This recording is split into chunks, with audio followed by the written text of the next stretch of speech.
اعوذ باللہ من الشیطان الرجیم، بسم اللہ الرحمن الرحیم۔ برادران اسلام، مومنین کرام، السلام علیکم یا علی مدد۔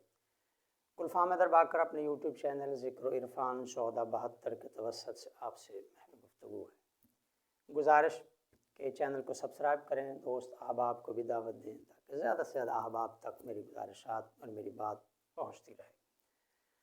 احباب گرامی، آج جس موضوع پہ میں بات کرنا چاہتا ہوں وہ ہے جہان بھر میں شیعان محمد و آل محمد، موالیان محمد و آل محمد کے نزدیک بہت متبرک، محترم، مبارک، عظیم اور مقدس شہر مشہد مقدس، مشہد رضوی بھی جسے کہا جاتا ہے، اس کے بارے میں تھوڑا سا تاریخی حوالوں سے ایک دو تعارف۔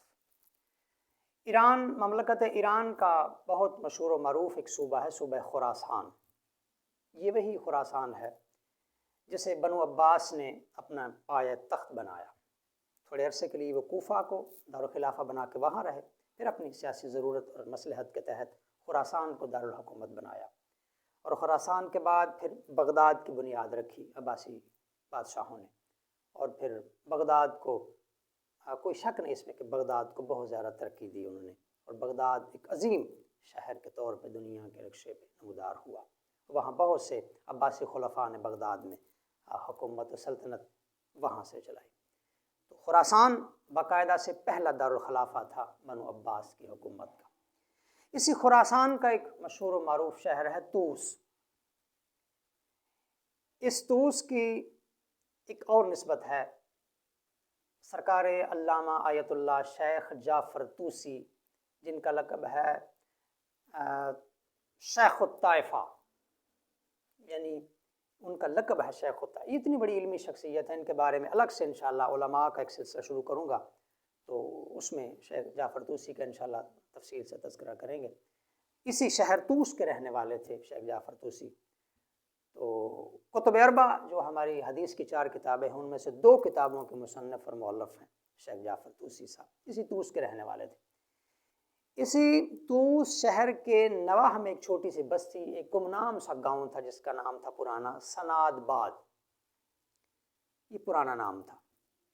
اسی سناد باد کو اقلیم امامت کے 8ویں تاجدار والی مشہد امیر خراسان سرکار امام علی رضا علیہ السلام نے اپنی آخری آرام گاہ جب قرار دیا، تو بادشاہ کا یہاں نور محل بننے کے بعد اس کا پرانا نام متروک ہو گیا، اور پھر اسے مشہد کہا جانے لگا، مشہد مقدس، مشہد رضوی۔ تو یہ اس کا سابقہ اور پرانا بیک گراؤنڈ ہے۔ آئیے بتاؤں کہ امام رضا علیہ السلام کے اس نور محل کی پہلی باقاعدہ تعمیر جس بادشاہ نے کی، اس کا نام تھا صاحب کران۔ پہلی تعمیر 4 دیواری اس عظیم بارگاہ کی، رشک جنت ماحول کی، اتنا خوبصورت سرکار رضا بادشاہ کا یہ رشک جنت ماحول اور شہر ہے کہ زائرین بتاتے ہیں کہ اگر دنیا میں جنت دیکھنے کا کوئی متمنی ہو تو سرکار رضا بادشاہ کے حرم کو یہاں دنیا میں دیکھ لے، تو اسے یوں لگے گا کہ جیسے میں جنت میں آ کھڑا۔ تو اس مشہد مقدس کو سرکار رضا بادشاہ کی وجہ سے عالمگیر شہرت اس بستی کو، گمنام سی بستی کو مولا کی وجہ سے مل گئی۔ جیسے میں نے عرض کیا، پہلی تعمیر صاحب کرام نام کے بادشاہ نے اس کی تعمیر کی۔ آئیے 1-2 چیزیں اور میں آپ کو عرض کروں۔ امام رضا علیہ السلام کے اس حرم کے اندر ایک بہت بڑا عجائب گھر اور میوزیم ہے، جس میں امام رضا علیہ السلام کو جب ولی عہد بنایا مامون عباسی نے، تو اس وقت عمراء، وزیروں، مشیروں نے، محبوں نے، اپنے بیگانے جتنے بھی اس دربار میں تھے،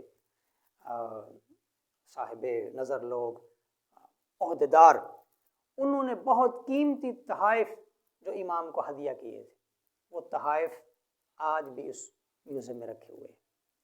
اس کے بعد ولی عہد بن جانے کے بعد دنیا جہان میں جتنے بادشاہوں کی طرف سے، وزراء کی طرف سے، عمراء کی طرف سے، غیر ملکی سربراہان کی طرف سے امام رضا علیہ السلام کو جو تحائف ملے، نام بنام وہاں اس میوزیم میں رکھے ہوئے ہیں۔ اسی میوزیم میں وہ یادگاری سکہ بھی آج تک موجود ہے جو ولی عہدی کے اس تقریب کے موقع پر مامون عباسی نے جاری کروایا تھا، جس کے ایک سکے کی طرف مامون عباسی کا نام لکھا ہوا ہے اور دوسری طرف لکھا ہوا ہے الرضا من آل محمد، جس کا محبان محمد و آل محمد وہاں سے رسم چلی تھی امام ضامن باندھنے کی۔ وہی سکہ تھا جو امام نے اپنے ہاتھوں سے سیاہ کپڑے میں باندھ کر جب اسے واپس لیا جانے لگا نا، اس سکے کو جب واپس لیا جانے لگا، سکہ پھیل گیا مومنین کے درمیان، تو مومنین اسے اپنا حرز جاں بنا لیا، تبرک کے طور پہ سمیٹنے لگے۔ تو وزیروں مشیروں نے کہا کہ جو سکہ تم نے بازار میں کرنسی کے طور پہ چلایا تھا، وہ سکہ لوگوں کے دلوں پہ چل گیا۔ تو پھر مامون نے حکم دیا سکہ واپس لے لیا جائے۔ تو جو سکے موالیان کے پاس تھے، مومنین کے پاس تھے، مولا کے پاس تھے، مولا نے اپنے ہاتھوں سے کپڑے میں باندھ کر تو مومنین کے یہاں لباس کے نیچے باندھنا شروع کیا۔ وہیں سے یہ پھر رسم چلی امام ضامن کی، اسے کہا جاتا ہے۔ تو یہ اس کا تاریخی پس منظر تھا۔ امام رضا علیہ السلام کے موجودہ رشک جنت روضے میں، محل میں، نور محل میں سال میں ایک مرتبہ وہاں قرآن اندازی ہوتی ہے، جو امام بادشاہ کے اندر جا کے مالک کے جو قبر مبارک ہے اسے بوسہ دینے کی، اس کی صفائی کرنے کی، عطریات کے ساتھ اس کی خطر تواضع کرنے کی، عقیدت کرنے کی۔ تو پورے ایران سے وزیر، مشیر، ڈاکٹر، انجینئر، اسکالر، مجتہد، علماء، فضلاء، ان کے درمیان باقاعدہ سے قرآن اندازی ہوتی ہے۔ خاص تعداد رکھی ہے، خوش نصیب اندر بادشاہ کے حرم میں جا کے قبر کے اوپر جو بوسے دیتے ہیں، عطریات لگاتے ہیں، مس کرتے ہیں، صفائی وغیرہ کرتے ہیں، تو سال کے اندر اس کے لیے بھی قرآن اندازی ہوتی ہے۔ بادشاہ کے حرم کے اندر ایک اور قابل قدر چیز تمام زائرین اس بات کی گواہی دیں گے، وہ ہے بادشاہ کا دسترخوان رضا علیہ السلام، جس میں ایک وقت کا لنگر کھانے کے لیے مومنین بہت اشتیاق رکھتے ہیں، اور باقاعدہ اس کا ٹوکن ملتا ہے، 1 دن 2 دن 3 دن جیسے رش ہو، ایک ہفتہ پہلے اس کا ٹوکن وہاں کی انتظامیہ دیتی ہے۔